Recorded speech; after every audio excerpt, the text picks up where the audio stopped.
हरिओम। रास्ते में अगर रोड़े पड़े हों तो सफ़र में बाधा तो आती है।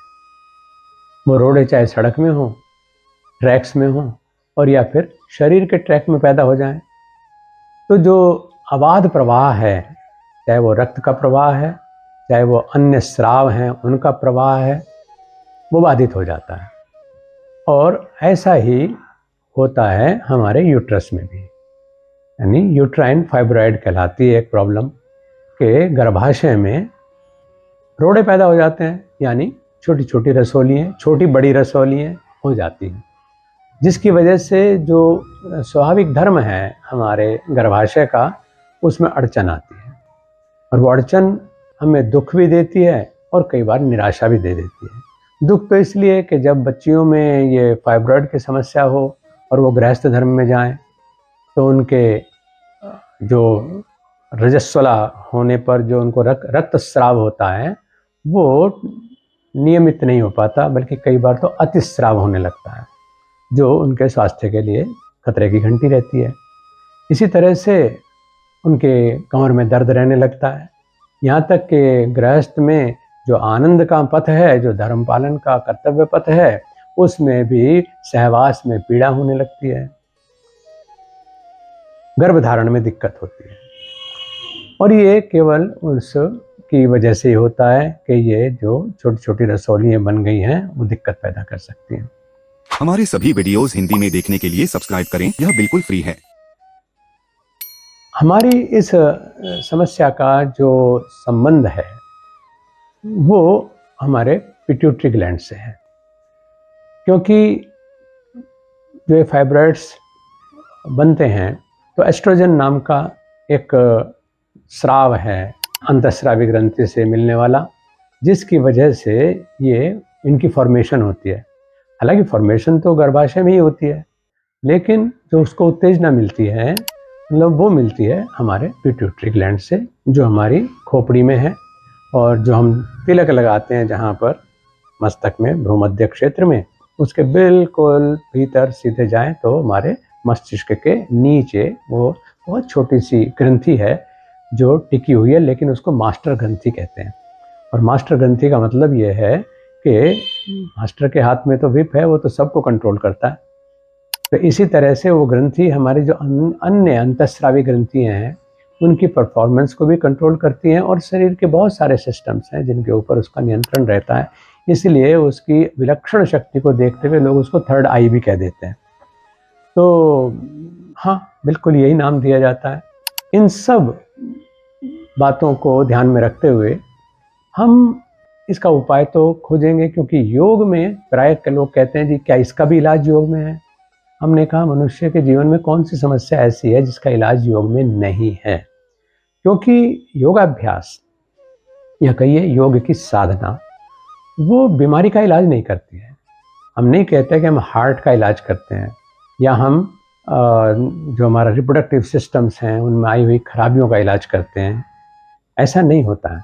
लेकिन हम बड़ा इलाज करते हैं और वो इलाज कहलाता है मरीज का इलाज, मर्ज का इलाज नहीं। मर्ज तो एक स्थानीय समस्या है जहाँ पर बीमारी उभरी हुई दिखाई दे जाती है, लेकिन बीमारी के जो कारण हैं उनका निदान तो बीमार के स्वस्थ होने में है।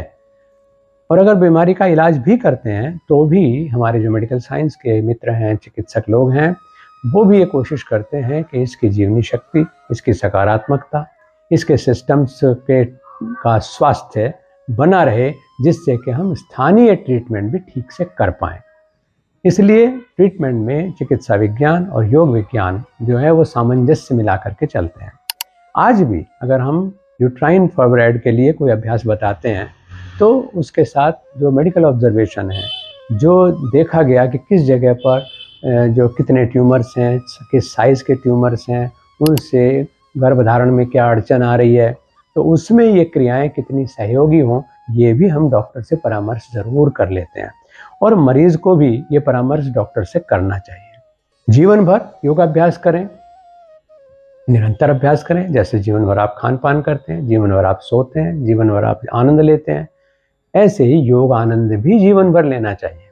वो जीवन भर लेते हैं तो फिर इस तरह की दिक्कतें नहीं आती हैं। आज हमारी जो बच्चियाँ हैं वो बिल्कुल श्रमशील नहीं रही हैं, और बच्ची क्या, बच्चों की भी यही स्थिति है। लड़के लड़की सभी श्रम नहीं करना चाहते, मेहनत नहीं करना चाहते, सुख भोग पूरा करना चाहते हैं, बिना किए बहुत कुछ और सब कुछ पा लेना चाहते हैं, जिस वजह से सर्वरोग अमलाश्रया, यानी शरीर में जो मल रुकते हैं, मुनि के तो फिर ये चट्टे बनते चले जाते हैं, पाइल्स बनते चले जाते हैं, कंपाइल होते चली जाती हैं समस्याएं, और उसका परिणाम ये होता है कि रोगों को आश्रय पाने का मौका मिल जाता है। जिनको यूट्राइन फाइब्रॉइड की प्रॉब्लम हो गई है, मतलब ये ज़्यादातर आम समस्या हो गई, और ख़ास तौर से मतलब 30 से 50 साल की आयु के बीच में, तो बल्कि उससे भी पहले ही शुरू हो जाती है, जिस वजह से बच्चों को विवाह करते समय सोचना पड़ता है इसको फाइब्रॉइड की प्रॉब्लम है, इसका रिश्ता करें अभी या ना करें। तो उस अवस्था के लोग जब निष्क्रिय होंगे, यानी उनके शरीर में व्यायाम की आदत नहीं होगी, विश्राम अधिक करेंगे, तो उससे समस्या बढ़ती है। अब यह है कि इसमें कौन से अभ्यास सहयोगी हैं। तो ट्रीटमेंट हमें दोनों जगह पर देना होता है। यानी पहली चीज़ है जो रूट कॉज है, यानी हमारे उत्तेजना को कंट्रोल करने वाला, जो एस्ट्रोजन को के उत्पादन को कंट्रोल करने वाला जो हिस्सा है, यानी हमारा पिट्यूटरी ग्लैंड, वो ठीक से काम करे, इसका ध्यान रखना है। दूसरी चीज़ ये कि जो स्थानीय हमारा यूट्रस है, यानी उसका स्वास्थ्य अच्छा रहे, वहाँ पर रक्त का सही संचार हो, वहाँ से जो विजातीय तत्व हैं उनका सही निष्क्रमण हो, यानी वो ठीक से बाहर निकलें, और जो व्यायाम है वो ऊतकों को यानी टिश्यूज़ को ठीक से कंट्रोल करे। इसके लिए हमें कुछ अभ्यास करने चाहिए। पहले तो मैं बैठे बैठे ही बता देता हूँ कि हमें इसमें खास तौर से पिट्यूटरी को कंट्रोल करने के लिए जो प्रणव ध्वनि है, ओम की ध्वनि, यानी ओम का उच्चारण, मतलब वो करना चाहिए। और ओम का उच्चारण जो है वो हमारे जो खास तौर से खोपड़ी में जितने भी अंग स्थित हैं वो उनके परफॉर्मेंस को अच्छा कर देते हैं। हमारी स्मृति है, स्मरण शक्ति, हमारी बुद्धि शक्ति है, हमारा संतुलन है, इन सब को, और इसके अलावा जितने व्यवधान हैं, वहाँ पर आने वाली अड़चने, उनको ठीक करते हैं। तो प्रणव ध्वनि करें। ओम की ध्वनि किस प्रकार से करें इसको मैं एक बार बोल के बताता हूँ, और उसके बाद दूसरा काम जो करें ये कि उस प्रणव ध्वनि का अनुगुंजन जो है, रिप्लिकेशन, वो हमारी खोपड़ी में गूंजना चाहिए। तो इसके लिए यहीं पर हम दूसरा अभ्यास, जिसको हम कह सकते हैं भ्रामरी प्राणायाम, उसका अभ्यास करें। दोनों काम जरूरी हैं। ओम कैसे बोलें उसको देख लें, और ओम को तो शुरू में बोलना है, और भ्रमर गुंजन भी आप चाहें तो इंडिपेंडेंट रूप में यानी आरंभ में कर लें, और उसके बाद उससे संबंधित अभ्यास कर लें। और या फिर प्राणायाम का जो नियम है कि आसनों के बाद प्राणायाम किया जाना चाहिए, तो आसन अगर कर रहे हैं तो उनके बाद में आप भ्रामरी प्राणायाम को करें। किस प्रकार से करना है इसको समझें। सीधे होकर के बैठेंगे, पद्मासन लग सके तो बहुत अच्छा है, लगाना ही चाहिए। लेकिन जिन लोगों को समस्या हो जाती है उनके शरीर भी तो अब क्योंकि अभ्यस्त नहीं होते, तो उन्हें पूरे अभ्यास नहीं बताए जा सकते, कराए नहीं जा सकते। तो अगर पद्मासन में बैठते हैं तो वो अपने आप में आपका जो यूट्रस वाला क्षेत्र है, प्रजनन हमारे अंग हैं, उनको स्वस्थ पुष्ट करता है। तो हम पद्मासन में ही बैठे, मैं तो बैठ करके आपको करा ही सकता हूँ, फिर आप भी इसका अभ्यास करिएगा। और जब तक पद्मासन नहीं होता है तब तक आप बिना पद्मासन के भी सुखासन में बैठ करके इस काम को कर सकते हैं। शांत हों, आत्मस्थ हों, सहज हों, और उसके बाद अपने श्वास को थोड़ी देर देखो, सहज प्रवाह को, और फिर 2-3 सांस नॉर्मल लेने के बाद पूरा श्वास एक बार भरेंगे पूरी अवेयरनेस के साथ। और जब पूरा श्वास भर जाए तो फिर जब हम ओम का उच्चारण करेंगे तो आधी लंबाई तक हम अ का उच्चारण करेंगे, और फिर होठों को बंद करके आधी लंबाई तक हम मा का उच्चारण करेंगे। ये जो माँ का उच्चारण है ये गुंजन देगा, जो हमारे पिट्यूटरी को स्वस्थ पुष्ट करता है।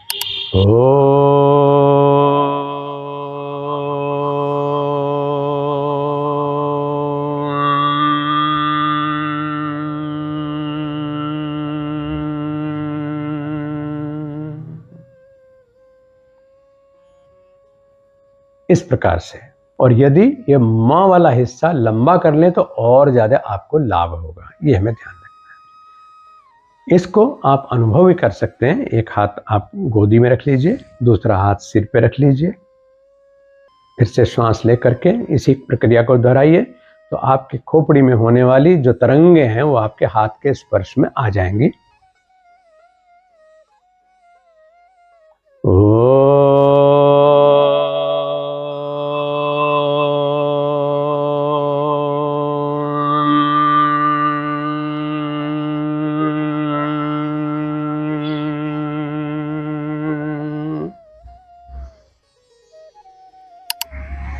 दूसरा अभ्यास जो हम लेंगे वो है भ्रामरी। इसमें जो हमारी इंडेक्स फिंगर है, तर्जनी, इससे कान के बाहरी छोटे हिस्से को दबा देते हैं और फिर इसी प्रकार से पूरा श्वास लेकर के बिना मुंह खोले, ये माँ का ध्वनि है, रुदन की ध्वनि हम इसको कहते हैं, ये सुनाई देनी चाहिए।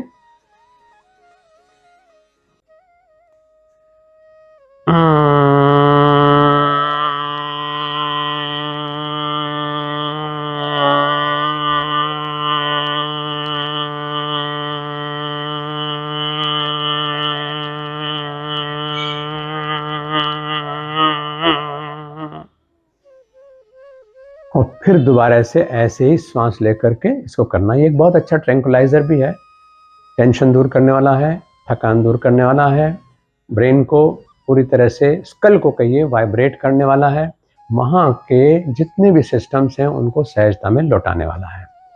ये कार्य हमको दो बड़े खास करने हैं इसके लिए। दूसरा अभ्यास जो हम करते हैं वो है दोनों पैरों को जोड़ लेना, यानी ऐसे जैसे हम हाथ मिला लेते हैं इसी प्रकार से पैरों को मिला लें और इनको थोड़ा सा नज़दीक लाएं, जितना आराम से ला सकें, जिससे आपका जो पूरा पेल्विक रीजन है, क्योंकि जिन लोगों की समस्या होती है उनको पेल्विस में दर्द, कमर में दर्द, ये सब चीज़ें, ये समस्याएं भी साथ में पैदा हो जाती हैं। जो फाइब्रॉइड तो है ही है, तो उसको ठीक करने के लिए, उसको ठीक रखने के लिए, उसकी फॉर्मेशन को रोकने के लिए और जो साइज़ बने हुए हैं उनको घटा देने के लिए फिर हम इस काम को करते हैं कि इसको नज़दीक रखें, हाथ से पकड़ लें और घुटनों को जितना हो सके ज़मीन की तरफ रखना है। जिनके लिए ये आसन थोड़ा भी कठिन है तो वो पैर को ऐसे नज़दीक रखते हुए घुटनों को अप डाउन करने का अभ्यास करें। इसको आप बोलचाल की भाषा में बटरफ्लाई पोस्चर कह देते हैं, है ना, तितली आसन, बल्कि ये तितली गति है, यानी तितली की तरह से मूवमेंट करना है। आसन में तो स्थिर होना होता है और गति में मूवमेंट है, तो ये भारत योग की गतियों में इसको हम तितली गति कहते हैं। और ये फिर धीरे धीरे आते हुए स्वस्तिक आसन की तरफ बढ़ जाते हैं हम इसमें। इस तरह से भद्रासन की स्थिति ये बनी हुई है, इसका अभ्यास करना। इतना काम करने के बाद फिर हम पद्मासन भी इससे सुगम हो जाएगा, वो लेना है पद्मासन, और पद्मासन लेकर के फिर हम इसमें लेते हैं घूर्णिका मुद्रा।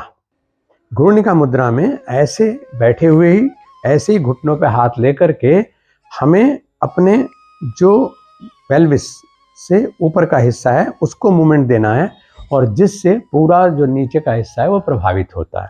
चक्राकार मूवमेंट होता है घूर्णिका मुद्रा। तो ऐसे जैसे हम मधानी चला दें और घूर्णिका की जो रोटेशन है वो बने। इसमें सांस छोड़ते हुए आगे झुकें,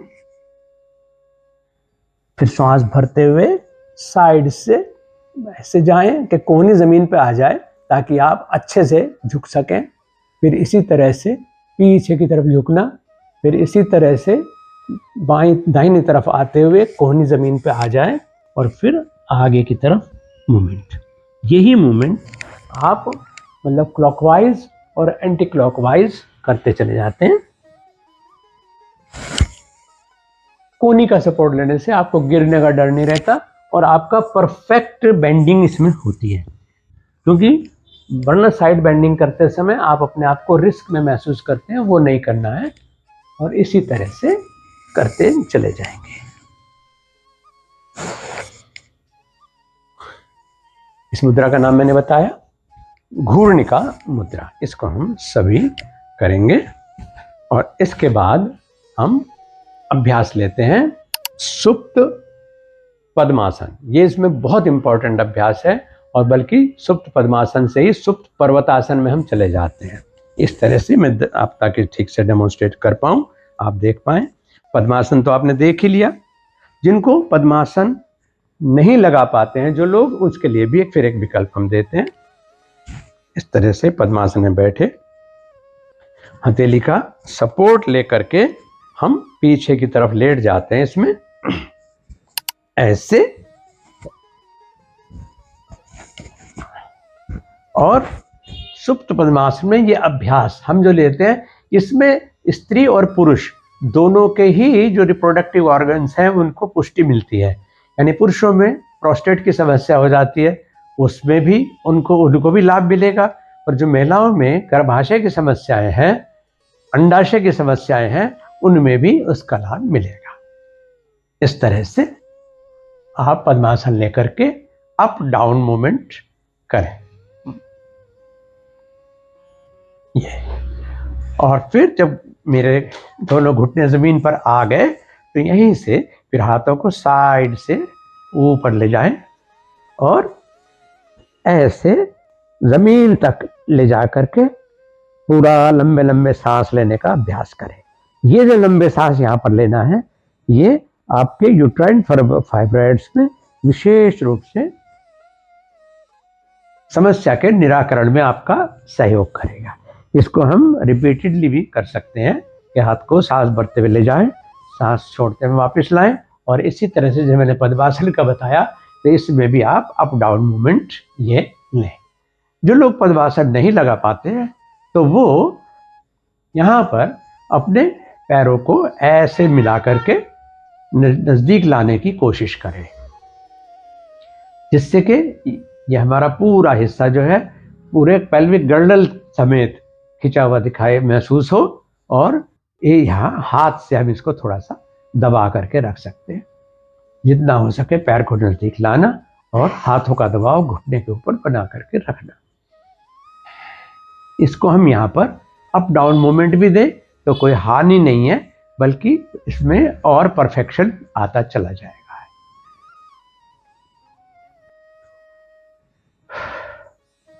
इसमें जो एक और चीज सहयोगी होती है वो है हमारा सर्वांग आसन। और जो सर्वांग आसन नहीं कर सकते तो वो दीवार के पास अपने हिप्स को ला करके पैरों को दीवार के ऊपर टिका सकते हैं। तो वो जहाँ हमारे यूट्राइन फाइब्रॉइड में आपका सहयोग करेगा, वहाँ वो हमारी जो वेरिकोस वेन्स हैं उनमें भी सहयोगी होता है कि वेरिकोस वेन्स की समस्या ना हो। वो हमारे जो प्रोस्टेट की समस्या है उसमें भी हेल्पफुल होता है। यहाँ इसको बीच में बताना इसलिए ज़रूरी मैं समझता हूँ कि एक अभ्यास से हम कितने सारे फायदे ले सकते हैं। तो इसके लिए हम पैरों को मिला लेते हैं और श्वास भरते हुए शरीर को ऊंचा उठाएंगे, हाथों से कमर को सहारा दे लेंगे और जितना हो सके थोड़ी देर रुकने का अभ्यास करेंगे। नहीं तो मैंने बताया विकल्प के दीवार के साथ भी पैरों को आप ऊंचा उठा सकते हैं।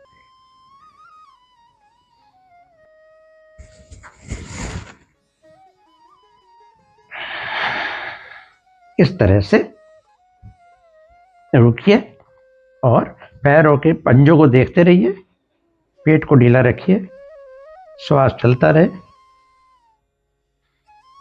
यथा सामर्थ्य रुके।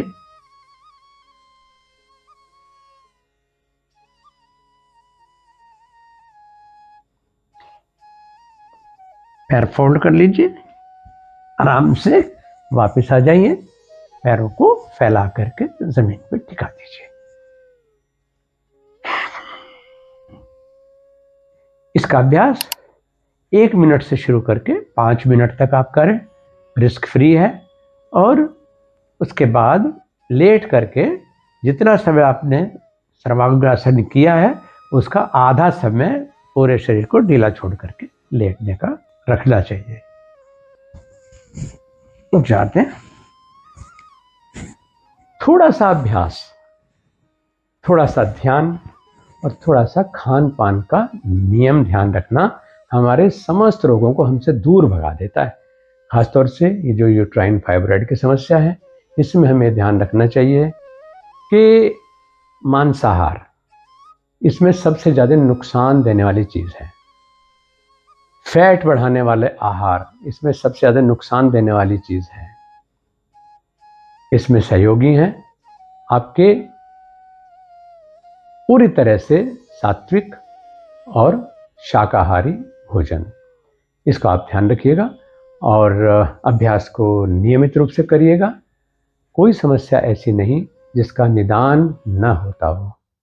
समस्या है तो योग समाधान है।